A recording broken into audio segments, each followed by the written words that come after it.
Bismillahirrahmanirrahim. Dengan menyebut nama Allah yang Maha Pengasih lagi Maha Penyayang.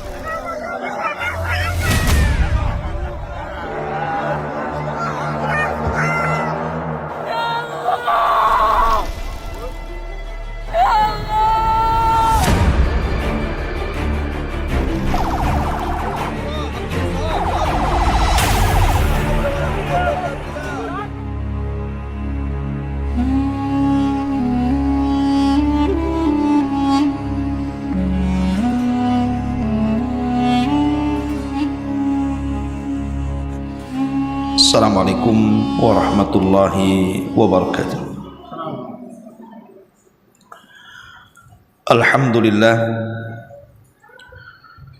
Alhamdulillahi rabbil alamin, Ar-Rahmanir Rahim, Maliki yaumiddin, wassalatu wassalamu ala asrafil anbiya'i wal mursalin, Nabiina Muhammadin sallallahu alaihi ala ahsani taslim. Rabbi israh li sadri wa yassir li amri wahlul 'uqdatam min lisani yafqahu qawli, amma ba'du. Ma'asyiral muslimat yang dimuliakan Allah Subhanahu wa taala, alhamdulillah di pagi menjelang siang ini kita bisa duduk untuk bertalabul ilmi di Masjid Nidaul Ilmi, dan pembahasan di pagi menjelang siang ini kita akan membahas seputar kematian. Ma'asyiral muslimat yang dimuliakan Allah Subhanahu wa taala, Allah Subhanahu wa taala berfirman,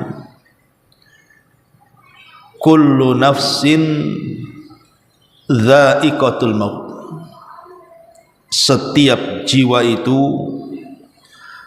pasti mengalami kematian. Walaupun seseorang itu berusaha menjauh dari kematian, bahkan sekiranya membentengi dirinya dari kematian dengan benteng-benteng yang sangat kokoh sekalipun, tetap saja yang namanya kematian itu akan datang menjemputnya. Ainama takunu yudrikumul mautu walau kuntum fi burujim musayyadah. Dimanapun kalian berada, kata Allah Subhanahu wa ta'ala, sekalipun kalian berada di balik benteng yang kokoh pun, pasti kematian akan menjemput kalian. Karena yang namanya kematian itu sebuah kepastian. Tidak ada manusia satupun di permukaan bumi ini yang tidak atau kebal dengan kematian. Hatta para nabi sekalipun, semua pasti akan disentuh dengan kematian. Siapapun, baik dia orang kaya ataupun orang miskin, baik dia pejabat ataupun rakyat, baik dia orang mulia ataupun orang hina, dan begitu seterusnya. Kematian itu tidak pernah melihat orang. Kalau sudah datang saja waktunya, la yastakhiruna sa'atan wa la yastaqdimun. Tidak mungkin diakhirkan, tidak mungkin dikedepankan. Pas waktunya. Ma'asyiral muslimat yang dimuliakan Allah Subhanahu wa taala, maka seorang muslim dengan kematian harus menjadi pelajaran. Kata Abu Darda radhiyallahu an, kafa bil mauti wa'ida. Cukuplah dengan kematian itu dijadikan pelajaran bagi kita. Jadi kalau seandainya ada pengumuman Sekarang kan mudah pengumuman itu karena sudah ada medsos. Mungkin ada saudara kita di kampung, orang tua kita di kampung, ataupun orang-orang di sekitar kita dari tetangga-tetangga kita, tiba-tiba muncul pengumuman di grup-grup WA, inna lillahi wa inna ilaihi raji'un, telah berpulang ke rahmatullah, umpamanya fulan ibn fulan atau fulanah ibn fulanah. Harusnya ketika mendengar kematian itu, kata Abi Darda radhiyallahu an, kafa bil mauti wa'ida, jadikanlah dalam setiap kematian itu sebuah pelajaran bahwa kita juga akan menyusul dia. Makanya kenapa Nabi SAW mengajarkan doa apabila kita masuk ke kuburan, yang terkandung dalam setiap salam kita ketika masuk dalam kuburan, assalamualaikum ya ahlal kubur wa inna bikumul lahikun nas'alullahu lana wa lakumul afiyah. Keselamatan bagi kalian wahai penduduk kubur, sesungguhnya kami juga akan menyusul kalian, dan kami meminta serta untuk kalian agar Allah subhanahu wa ta'ala mengampuni dosa-dosa kita dan kalian. Lihat, Nabi SAW mengajarkan wa inna bikumul lahikun, bahwa kita juga akan menyusul kalian. Artinya kita ini sedang berada di antrian kematian. Boleh jadi bulan kemarin si fulan, minggu kemarin si alan, boleh jadi hari ini kita tidak tahu. Karena kematian itu akan terus membayang-bayangi setiap manusia. Manusia tidak mungkin lari dari kematian, karena kematian sebuah kepastian. Ma'asyiral muslimat yang dimuliakan Allah Azza wa Jalla, dari sini jangan sampai kita lalai, apalagi sampai melupakan bahwa kita akan mati. Oleh karena itulah maka diperlukan seseorang itu al-isti'dad lil maut, berusaha untuk mempersiapkan diri demi kematian kita. Makanya Nabi SAW ketika menjelaskan tentang orang yang cerdas, siapa yang orang yang cerdas itu? Apakah orang yang cerdas itu orang-orang yang memiliki nilai cum laude di sekolah-sekolah mereka? Apakah orang yang cerdas itu mereka para penemu, para profesor dan begitu seterusnya? Ya, itu orang cerdas di dunia. Tapi ada hakikat kecerdasan, kata Nabi SAW, al-kayyisu man dana nafsahu wa amila lima ba'dal mauti. Orang yang cerdas itu orang yang senantiasa mengintrospeksi dirinya, di mana hari yang sekarang kita lalui harus lebih baik daripada hari kemarin, di mana hari esok harus lebih baik daripada hari ini. Itulah orang yang senantiasa introspeksi. Kata Nabi SAW, al-kayyisu man dana nafsah. Yang kedua, wa amila lima ba'dal maut, dan orang-orang yang senantiasa mempersiapkan dengan amal-amal terbaiknya untuk setelah kematiannya. Itulah orang yang cerdas. Makanya Al-Hafidh Ibn Rajab rahimahullahu ta'ala, beliau mengatakan al-wajibu 'alal 'abdi al-isti'dadu lil mauti qabla nuzulihi bil a'malis salihati wal mubadarati ila dhalik. Maka kewajiban seorang hamba, kata beliau, adalah mempersiapkan diri untuk kematian sebelum datangnya, dengan cara memperbanyak amal saleh dan segera melakukan amal saleh. Ma'asyiral muslimat yang dimuliakan Allah Subhanahu wa ta'ala,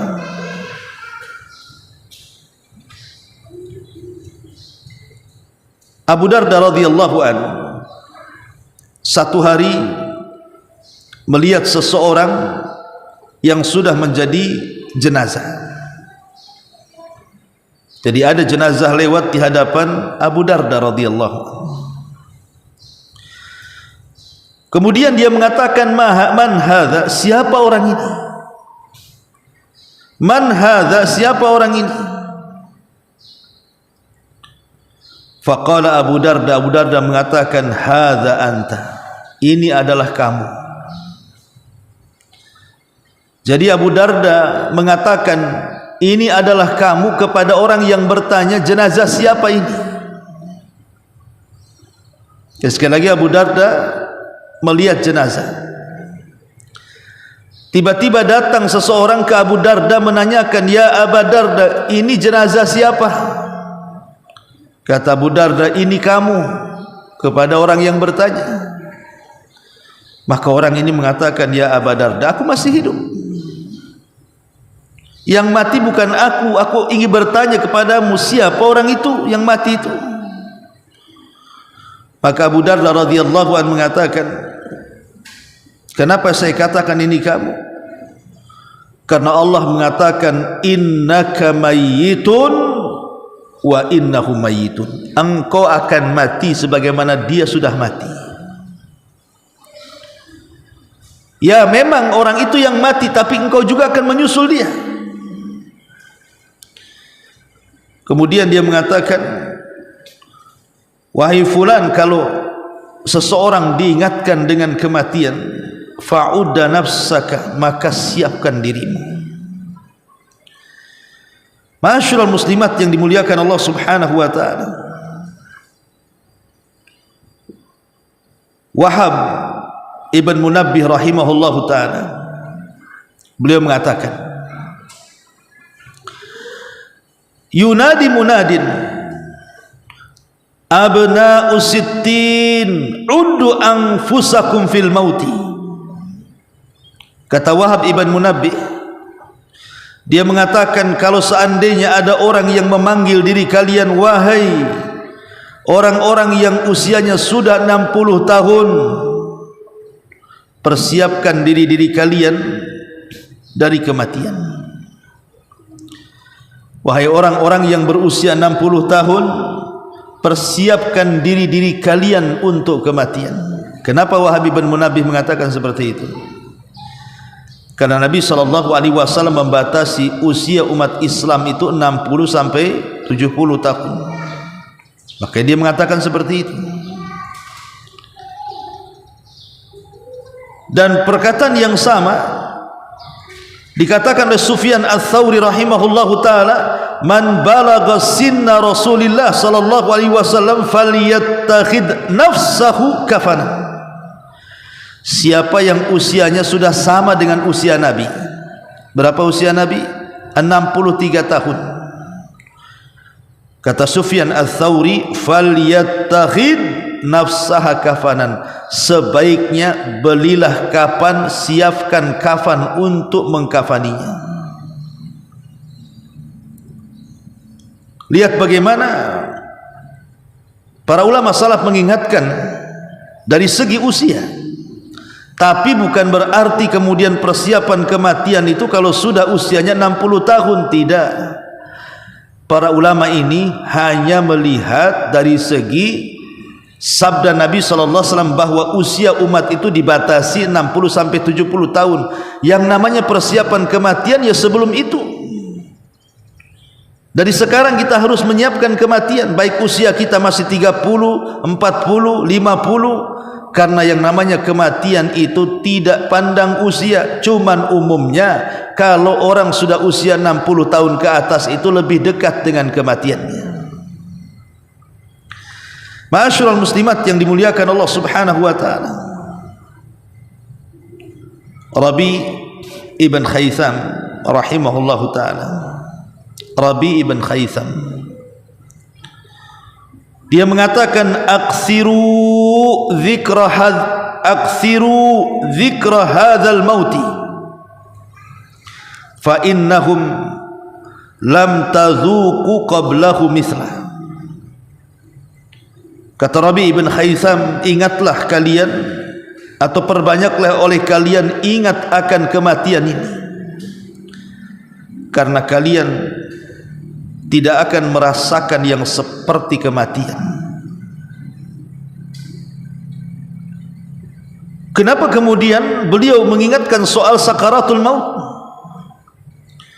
Karena sakaratul maut itulah yang menghancurkan seluruh kenikmatan yang pernah kita kumpulkan di dunia. Kalau semasa muda kita kumpulkan berbagai macam kenikmatan dunia, kita ingin lahan tanah, kita beli lahan tanah, kita ingin rumah, kita bangun rumah, kita ingin kendaraan, kita beli kendaraan, kita ingin pakaian yang enak, kita belikan pakaian yang bagus, yang mewah, tas dan begitu seterusnya. Ketika kita masih hidup, semua kenikmatan itu bisa kita gunakan. Tapi kalau datang sakaratul maut, maka semua kenikmatan dunia itu hanya tinggal kenangan. Karena semua akan ditinggalkan dan tidak mungkin akan dibawa ke dalam kuburan. Karena kalau ada orang yang mati itu, yang akan mengikuti adalah tiga perkara. Satu, keluarganya, dua, hartanya, dan tiga, amalannya. Adapun hartanya, maka dengan semata-mata kematiannya terputuslah dari dia. Adapun keluarganya, semata-mata dikuburkan di liang lahat, maka keluarganya akan meninggalkan dia. Adapun amalannya, inilah yang akan masuk ke dalam kuburannya. Idza mata ibnu Adam in qata'a amaluhu illa min salasin, sadaqatin jariyah aw ilmin yuntafa'u bihi aw waladin salihin yad'u lahu. Kalau anak Adam itu meninggal dunia, maka tidak ada yang dibawa kecuali tiga perkara: ilmu yang bermanfaat, sedekah yang mengalir, dan anak saleh yang mendoakan orang tua setelah kematiannya. Ma'asyiral muslimat yang dimuliakan Allah Azza wa Jalla, dikatakan dari ucapan Ka'ab al-Akhbar radhiyallahu anhu. Apa kata Ka'ab al-Akhbar, seorang rahib di zaman Umar yang masuk Islam? Man arafal mauta hanat alaihi masaibat dunya wa humumuha. Siapa yang mengenal kematian, siapa yang terus ingat kematian, siapa yang terus membayang-bayangi dia dengan kematian, maka akan merasa ringan musibah-musibah dunia dan juga musibah-musibah yang selama ini membuat gundah gulana. Kata beliau, di antara manfaat mengingat kematian adalah akan meringankan musibah-musibah dunia. Karena begini, bagi seorang mukmin, kematian itu istirahat bagi dia. Sebagaimana Nabi SAW mengatakan bahwa seseorang itu kalau meninggal dunia, imma mustarih atau mustarah minhu. Bisa saja dia yang beristirahat atau orang lain yang beristirahat. Jadi kalau orang meninggal tubuh, cuman dua saja masalahnya: dia yang beristirahat dari kematian atau orang lain yang beristirahat dari kematiannya. Kalau dia yang beristirahat, bersyukurlah dia, karena dia meninggalkan dunia yang penuh dengan bala bencana dan musibah yang tidak kunjung berhenti pada kehidupannya. Tapi kalau orang lain yang istirahat dari kematiannya, celaka dia, karena bukan dia yang beristirahat, orang lain yang beristirahat. Berterima kasih kepada Allah atas kematiannya, karena ketika dia hidup dia selalu berlaku jahat, ketika dia mati orang lain senang istirahat dari dia. Sekarang tinggal pilih saja, Bu, kalau kita meninggal itu kita yang beristirahat atau orang lain yang beristirahat dari kita. Lah, kematian seorang mukmin itu adalah mustarih, berarti terputusnya dari dunia itu betul-betul dia menghadapi kehidupan yang akan terus di atas kenikmatan. dia akan beristirahat. Betullah ucapan manusia yang mengatakan, mari kita antar jenazah ini ke tempat peristirahatan yang terakhir. Kalau kalimat ini ditunjukkan kepada seorang mukmin yang selalu beramal saleh, betul.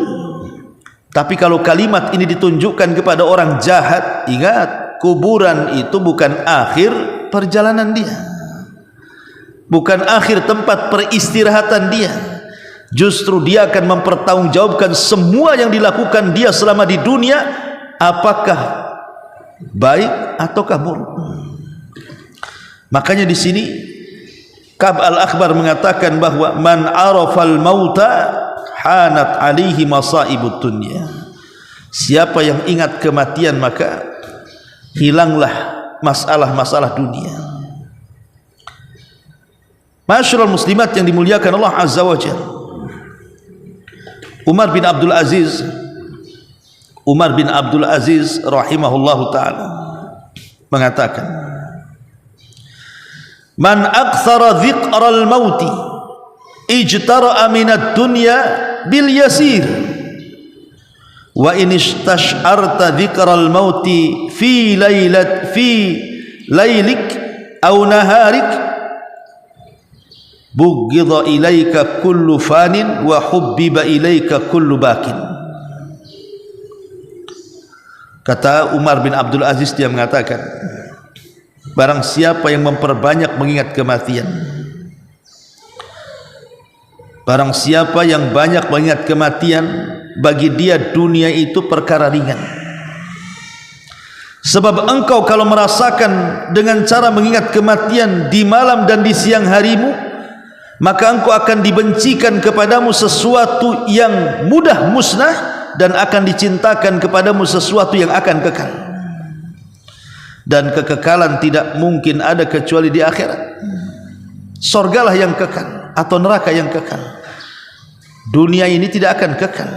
Ma indakum yanfud wa ma indallahi bakin. Apa yang ada di sisi kalian itu akan lenyap. Yang kekal itu hanya di sisi Allah Subhanahu wa taala. Kemudian juga Hasan Al-Basri rahimahullahu taala, beliau mengatakan, ma aktsaru 'abdin dzikrul mauti illa ru'iya dzalika fi amalihi wa la tala amalu 'abdin qad illa asa'al amal. Dia mengatakan, siapa yang banyak seorang hamba mengingat kematiannya, maka dia pun akan disegerakan untuk melakukan amal salehnya. Karena ketika seseorang kemudian panjang angan-angan seolah tidak akan mati, maka dipastikan buruk amalannya. Dan Sufyan Ats-Tsauri mengatakan, kafa bi kathratil mauti zahidan fid dunya wa muraggaban fil akhirah. Cukuplah dengan banyak mengingat kematian, orang itu akan jadi zuhud di dunia dan akan cinta dengan akhiratnya. Masyarul muslimat yang dimuliakan Allah Subhanahu wa taala, bahkan Yahya ibn Mu'ad mengatakan, man aktsara dzikral mauti, barang siapa yang banyak mengingat kematian, maka akan diberikan 3 sifat yang merupakan sifat-sifat dari husnul khatimah. Apa itu? Al-mubadaratu ila taubah, bersegera melakukan tobat. Wal qanaatu birizqin yasir, merasa redha dengan rizki yang sedikit. Yang ketiga, an-nasyatu fil ibadah, dan dia akan rajin melakukan ibadah. Inilah 3 perkara. Ibu kalau selalu ingat mati, pasti ibu akan disifatkan dengan sifat ini. Pertama, bersegera untuk bertobat karena takut kalau seandainya datang kematian kita belum bertobat. Yang kedua, al-qanaatu birizqin yasir, redha dengan pemberian walaupun sedikit, karena dia tahu bahwa ada rizki Allah yang jauh lebih besar daripada di dunia. Apa itu? Surga Allah. Jadi dia merasa qanaah, tidak ada masalah, toh masih ada kehidupan setelah kematian kok. Kenapa aku tangisi yang susah di dunia ini? Ada perkara yang lebih besar di akhirat. Tak usah ditangisi perkara kecil. An-nasyatu fil ibadah. Dan akhirnya orang ini akan rajin melakukan ibadah. Ma'asyiral muslimat yang dimuliakan Allah Subhanahu wa taala. Makanya dikatakan oleh Imam Ghazali rahimahullahu taala, Imam Ghazali rahimahullahu taala, orang yang senantiasa mengingat kematian, maka dia akan mendapatkan thawabun wa fadlun, pahala yang banyak dan keutamaan. Pahala yang banyak dan keutamaan. Adapun orang yang jauh dari mengingat kematian, maka akan ditimpakan kepadanya dosa dan kelalaian. Naudzubillah. Ma'asyiral muslimat yang dimuliakan Allah Subhanahu wa taala, tidak syak lagi bahwa kematian itu sesuatu yang sifatnya baghtah. Baghtah itu datangnya tanpa pemberitahuan. Kadang-kadang orang merasa sehat badannya, di medical check up pun tidak adalah badan-badan ini, dalam badan ini ada penyakit-penyakit yang membahayakan, yang mengantarkan kepada kematian umumnya manusia.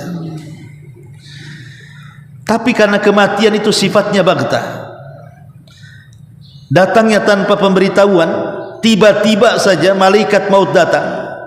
Betapa banyak orang sehat tiba-tiba meninggal. Betapa banyak orang-orang sehat tiba-tiba meninggal. Dan banyak orang sakit kok tak mati-mati pula dia. Betapa banyak anak-anak muda yang belum tua dia meninggal, tapi ada orang tua tak mati-mati juga dia. Jadi karena kematian itu tidak ada alamat yang pasti, dan datangnya juga tiba-tiba serta tanpa ada pemberitahuan dari Allah Azza wa Jal, maka sudah selayaknya lah seorang muslim itu mempersiapkan dirinya, karena itu sebuah kepastian. Ma'asyiral muslimat yang dimuliakan Allah Subhanahu wa taala, oleh karena itulah maka ada hal-hal yang ingin saya jelaskan, karena kematian ini juga sesuatu yang memberatkan bagi setiap manusia. Karena dalam kematian itu ada sakarat. Ada sakarat itu ada perkara-perkara yang menyakitkan. Orang ketika dicabut nyawanya itu sakit. Bahkan Nabi SAW sendiri yang merasakan perkara itu. Saat detik-detik wafatnya Nabi SAW mengatakan, ala wa inna lil mauti la sakarat. Ingatlah, dalam kematian itu ada rasa sakit.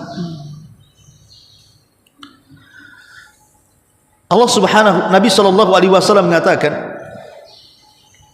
dalam hadis Ummul Mukminin Aisyah radhiyallahu anha, man ahabba liqa Allah ahabba Allahu liqa'ah, wa man kariha liqa Allah kariha Allahu liqa'ah. Siapa yang cinta berjumpa dengan Allah, Allah cinta berjumpa dengan dia. Siapa yang benci berjumpa dengan Allah, Allah benci berjumpa dengan dia.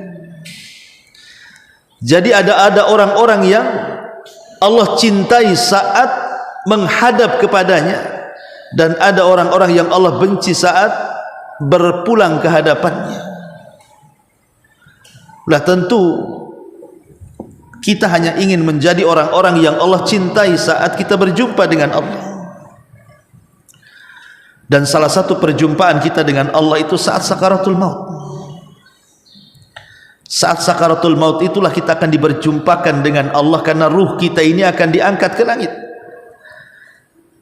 menembus langit pertama, kedua, ketiga sampai ketujuh, dan dihadapkan dengan Allah. Kemudian Allah katakan kepada para malaikat yang membawa ruhnya, kembalikan ruh ke dalam jasadnya, angkat amalnya, letakkan di Illiyin. Artinya kematian itu juga adalah sesuatu yang akan menjumpakan setiap orang yang mengalaminya dengan Allah Azza wa Jalla. Tapi ada orang-orang yang tidak berjumpa dengan Allah, sebab seluruh langit ditutup pintunya, dia tidak bisa menembus langit. Sampai Allah katakan, letakkan tuh ruhnya ke dalam jasadnya, lemparkan catatannya, letakkan di sijil. Dan mereka lah orang-orang kafir yang Allah katakan, la tufattahu lahum abwabus sama wa la yadkhulunal jannah hatta yalijal jamalu fis samil khiyat. Mereka tidak akan dibukakan pintu-pintu langit, dan mereka tidak akan masuk surga sampai ada cerita unta masuk ke liang jarum. Ma'asyiral muslimat yang dimuliakan Allah Subhanahu wa taala, maka kita berharap kita adalah orang-orang yang saat meninggal dunia Allah cintai, karena kita cinta berjumpa dengan Allah. Dan Nabi SAW mengatakan, man aradallahu al-abda khairan ajjalallahu uqubatah. Barang siapa yang Allah kehendaki bagi seorang hamba itu kebaikan, maka Allah akan segerakan azabnya di dunia. Jadi kalau Allah berkehendak kita ini orang baik, Bu, maka pasti Allah akan segerakan azab kita ini di dunia sebelum akhirat. Dan akhirat mungkin tidak akan diazab lagi, karena semua azabnya sudah Allah berikan di dunia.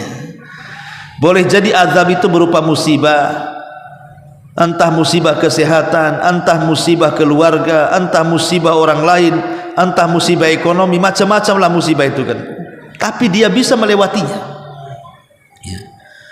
Kalaupun seandainya adalah yang tersisa dosa, mungkin tidak banyak dosa itu karena belum sempat dihapus oleh Allah Subhanahu wa taala, lah boleh jadi dosa yang sedikit itu, itulah yang menjadikan sakaratul maut, sakitnya dia saat kematian. Karena kata ulama salaf, kenapa dalam kematian itu ada rasa sakit? Kalau dia seorang mukmin, boleh jadi itu sisa-sisa dosanya, supaya Allah Subhanahu wa taala menghapuskan dosanya di dunia dan tidak membawa dosa ke akhirat. Tapi kalau rasa sakit dirasakan orang kafir, munafik, orang zalim, orang mujrim, orang jahat, berarti itu awal dari azab yang Allah timpakan di dunia untuk lebih diazab lagi kelak setelah kematian. Ma'asyiral muslimat yang dimuliakan Allah Azza wa Jalla, dari sini kita tahu bahwa kalau Allah menghendaki kebaikan, Allah segerakan hukumannya di dunia, maka bersabarlah. Kalau Allah Subhanahu wa taala menimpakan banyak musibah kepada kita, bersabar, karena sabar itu salah satu jalan meringankan kematian kita, meringankan saat sakaratul maut kita. Karena sabar ini pahalanya besar. Innama yuwaffas sabiruna ajrahum bighairi hisab. Pahala orang yang sabar tanpa hisab. Jadi kalau kita ditimpa musibah, sabar. Yang kedua, mintalah pahala dari musibah yang Allah timpakan kepada kita. Allahumma ajurni fi musibati, ya Allah berikan pahala akan musibah yang menimpa diriku. Ini yang pertama, sabar dari musibah-musibah dan bala yang Allah ujikan kepada kita. Ini yang bisa meringankan detik-detik sakaratul maut kita. Kemudian yang kedua, perbanyak istighfar. Perbanyak istighfar. Karena boleh jadi setelah kita sabar, tetapi kemudian masih adalah dosa-dosa itu yang belum dihapuskan oleh Allah Subhanahu wa taala saat detik-detik sakaratul maut itu, maka dosa-dosa yang kecil ini bisa kita hapuskan dengan istighfar. Dan tentu sering saya ulang-ulang bahwa seafdal-afdalnya istighfar adalah sayyidu istighfar, penghulunya istighfar. Allahumma anta rabbi la ilaha illa anta khalaqtani wa ana abduka wa ana ala ahdika wa wa'dika mastata' a'udzu bika min syarri ma sana' abu'u laka bi ni'matika 'alai wa abu'u bi dzambi faghfirli fa innahu la yaghfiru dzunuba illa anta. Inilah sayyidul istighfar. Siapa yang dibaca di malam hari, kata Rasul, kalau Allah takdirkan dia meninggal masuk surga. Siapa yang dibaca di pagi hari, kalau dia meninggal sebelum sore hari, dia masuk surga. Itulah sayyidul istighfar. Karena Allah Subhanahu wa taala dalam hadis qudsi mengatakan, "Ya ibna Adam, law dhunubuka anana as-sama thumma astaghfartani ghafartu laka ala ma kana minka wala ubali." Wahai anak Adam, kalaulah dosamu seberapapun besarnya, walaupun melambung sampai ke langit sekalipun, walaupun seberat bumi sekalipun, kalau engkau datang kepadaku istighfar, meminta ampun dan tidak menyekutukan Allah, ku ampuni dosa-dosamu semuanya.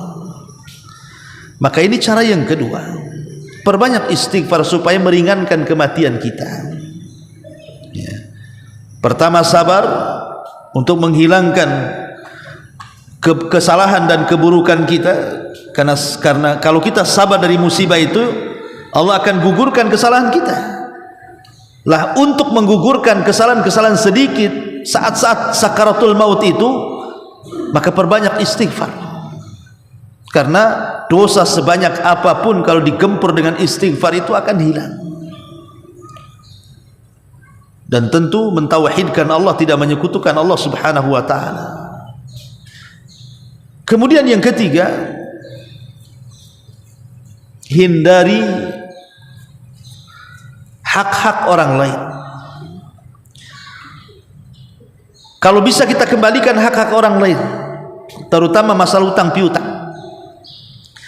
Karena kita tahu bahwa orang yang ketika kematiannya dijamin tidak akan merasakan sakit adalah para syuhada.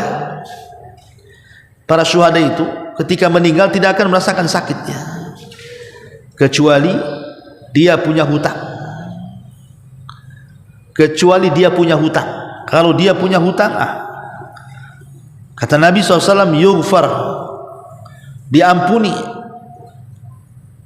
asyahid kulla dzambin, setiap orang yang mati syahid setiap dosanya diampuni, illa dain, kata Rasul, kecuali kalau dia punya hutang. Maka sebelum datang kematian itu, alunasi hutang. Hak-hak yang berkenaan dengan orang lain, minta kehalalannya. Dengan cara apa? Kembalikan haknya. Jadi inilah 3 perkara, kata para ulama, yang bisa meringankan detik-detik sakaratul maut setiap hamba.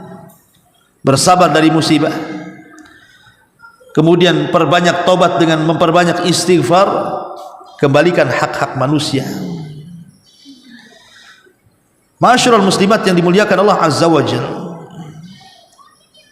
saya ingin menjelaskan sedikit tentang kisah-kisah para ulama salaf, bagaimana mereka saat detik-detik wafatnya. Berkata Yahya ibn Adam rahimahullahu ta'ala, berkata Yahya ibn Adam rahimahullahu ta'ala, ketika datang kematian kepadanya, masuklah Sufyan Ats-Tsauri rahimahullahu ta'ala. Kemudian dia pun seolah-olah mengerung kesakitan karena sakit yang dideritanya. Maka Sufyan Ats-Tsauri mengatakan, kenapa engkau seperti seolah-olah kesakitan? Maka dia mengatakan, fa wallahi lawaditu anni mutu sa'ah, demi Allah, kalau aku memang berkehendak, aku ingin kematianku ini tidak terlalu lama, sekejap saja. Begitu para ulama salaf tahu. Sebab kita lihat ada orang-orang yang diuji itu tidak mati-mati, Bu, tapi dikomakan. Kan ada orang yang dikomakan itu bertahun-tahun kan, Bu, berbulan-bulan dia koma, nggak mati-mati juga. Ya sehat tidak, mati juga tidak, antara hidup dan mati orang koma. Makanya kemudian Yahya ibn Adam mengatakan, lawaditu anni mutu sa'ah, kalau bisalah kematianku ya Rabb, segerakan, jangan dilambatkan ataupun dilama-lamain. Ma'asyiral muslimat yang dimuliakan Allah Azza wa Jalla.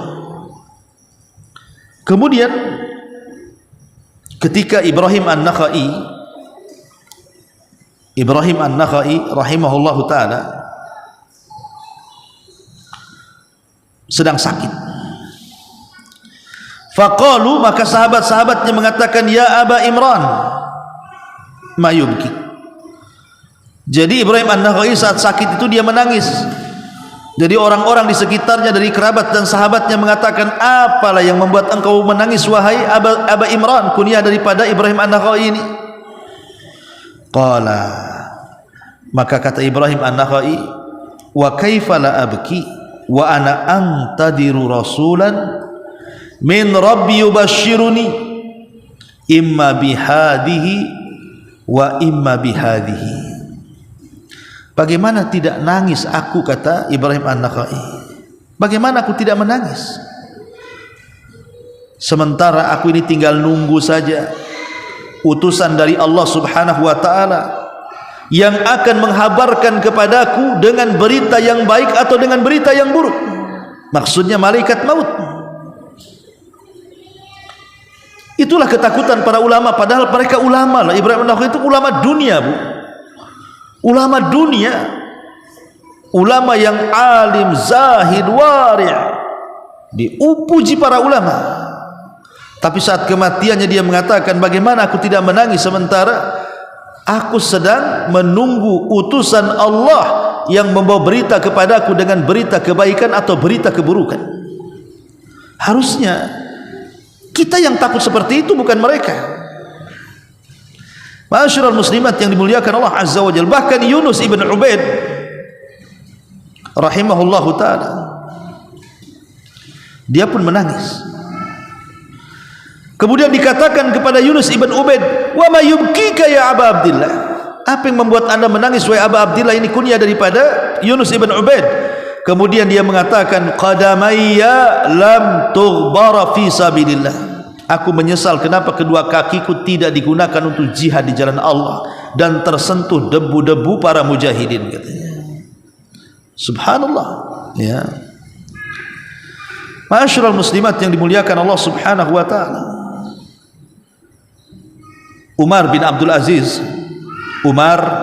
Aziz saat kematiannya atau detik-detik wafatnya, qala, dia mengatakan, ajlisuni, aku ingin duduk. Karena dia berbaring, dia mengatakan, aku ingin duduk, tolong dudukkan aku. Fa'ajlasuhu, maka orang-orang pun berusaha mendudukkan Umar bin Abdul Aziz. Faqala, maka dia mengatakan, ilahi alladhi amartani faqasartu wa nahaitani fa'asaitu walakin aqulu la ilaha illallah. Thumma rafa'a ra'sah fa'abbada an-nadhara wa qala inni la ara hadaratan ma hiya bi insin wala jin thumma qubida min sa'atihi. Umar bin Abdul Aziz ketika sudah didudukkan dari baringnya, kemudian ditahan oleh orang-orang yang membantu mendudukkannya, tiba-tiba Umar bin Abdul Aziz mengatakan, ilahi Tuhanku, sayalah orang yang kau perintah tetapi aku remehkan perintahmu, sayalah orang yang kau larang tapi aku bermaksiat dari laranganmu. Akan tetapi ya Rabb, aku hanya bisa mengucapkan kalimat la ilaha illallah. Kemudian dia pun memandang dengan pandangan yang kosong. Kemudian dia mengatakan, sungguh telah datang di hadapanku makhluk yang bukan jin ataupun manusia, dialah malakul maut. Maka sesaat setelah itu Allah cabut nyawa Umar bin Abdul Aziz. Lihat bagaimana penyesalan seorang Umar bin Abdul Aziz, pemimpin yang dikatakan Imam Mahdi oleh sebagian ulama karena keadilannya, karena kealimannya, karena kezahidannya. Tapi lihat dia mengatakan, ana alladhi amartani faqasartu wa nahaitani fa'asaitu, saya orang yang kau perintahkan ya Rabb tapi aku meremehkan perintahmu, saya orang yang engkau larang ya Rabb tapi aku yang melanggar larangan. Sampai dia ketakutan dari perkara-perkara itu, tapi dia berusaha mentauhidkan Allah di akhir hayatnya, dan dia pun mengucapkan la ilaha illallah. Nabi SAW mengatakan, man kana akhiru kalamihi la ilaha illallah dakhalal jannah. Siapa yang akhir ucapannya kalimat la ilaha illallah, dipastikan dia masuk surga. Ma'asyiral muslimat yang dimuliakan Allah Subhanahu wa taala. Dikisahkan dari Hasan ibn Abil Hasan Al-Basri, ketika Mu'ad meninggal dunia, Mu'ad ibn Jabal radhiyallahu anhu meninggal dunia. Ini yang menceritakan Hasan Al-Basri. Jadi saat Mu'ad bin Jabal ini sedang sakaratul maut, dia menangis. Kemudian dikatakan, atabki wa anta sahibu Rasulillah. Hei Mu'ad, kenapa engkau menangis? Engkau kan sahabat Nabi yang penuh dengan keutamaan, yang penuh dengan keistimewaan. Engkau sahabat Nabi, apalagi yang kau tangisi dari kematianmu? Maka dia mengatakan di hadapan orang yang berkata seperti itu, ma abki jazaan minal mauti an hallabi walad dunya taraktuha ba'di. Aku tidak menangis dengan adanya kematian yang akan segera menghampiriku, tidak pula dengan dunia yang kutinggalkan setelahku. Walakin, akan tetapi dia mengatakan, innamahuma al-qabadatani qabdatun fin nar wa qabdatun fil jannah. Fala adri fi ayyi qabdataini ana. Yang aku tangisi adalah manusia itu kan ada dua kelompok. Yang satu kelompok penduduk neraka, yang satu kelompok penduduk surga. Kalau seandainya malaikat maut datang mencabut nyawaku, aku tidak tahu dari mana dua kelompok ini. Apakah aku termasuk kelompok ahli surga atau aku termasuk kelompok ahli nar? Aku tidak tahu. Lihat bagaimana ketakutan seorang Mu'ad bin Jabal. Harusnya ketakutan ini ada pada kita, bukan pada Mu'ad bin Jabal karena dia sahabat Nabi. Tapi terkadang kita tenang-tenang saja menghadapi kematian, seolah-olah kita yakin kita menjadi penduduk surga. Na'udzubillah tsumma na'udzubillah. Ya. Ma'asyiral muslimat yang dimuliakan Allah Subhanahu wa taala. Bahkan dikatakan oleh Abdul Wahid ibn Zaid rahimahullahu taala, dia mengatakan, dakhalna ala Atha as-Sulami. Aku masuk ke rumah Atha, dan Atha itu ketika itu sedang sakaratul maut. Aku mendengar nafasnya. Ketika dia menghela nafasnya dan Abdul Wahid mendengar helaan nafasnya, maka dia mengatakan, malaka ya fulan, kenapa engkau wahai Atha, kenapa engkau menghela nafas sedalam itu? Kemudian dia mengatakan, wadidtu wallah anna nafsi bakiyat baina lihatai wa hanjaratai tataraddad ila yaumil qiyamah makhafatan an takhruj ila nar. Aku hanya berkeinginan nafasku tidak keluar dan tetap ada pada tubuhku sampai kiamat dibangkitkan, karena aku takut kalau seandainya nafasku kemudian keluar dari badanku, jangan-jangan aku melesat ke neraka, katanya. Naudzubillah. Lihat bagaimana ketakutannya para ulama salaf saat detik-detik kematiannya. Tetapi yakinlah bahwa seorang mukmin yang terus beriman dan beramal saleh, kemudian istiqamah dengan amalannya, senantiasa berdoa kepada Allah agar kita diwafatkan husnul khatimah, kemudian kita senantiasa sabar, memperbanyak tobat dan istighfar, kemudian mengembalikan hak-hak manusia, jangan suka melakukan kezaliman. Insyaallah dengan tauhid yang ada pada diri kita ini, maka dengan itulah kita akan diarahkan kepada jalan Allah Subhanahu wa taala berupa husnul khatimah. Wallahu a'lam bishawab. Ini materi yang bisa sampaikan. Subhanakallah bihamdika asyhadu an la ilaha illa anta astaghfiruka wa atubu ilaik. Allahu taala alam. Assalamualaikum warahmatullahi wabarakatuh.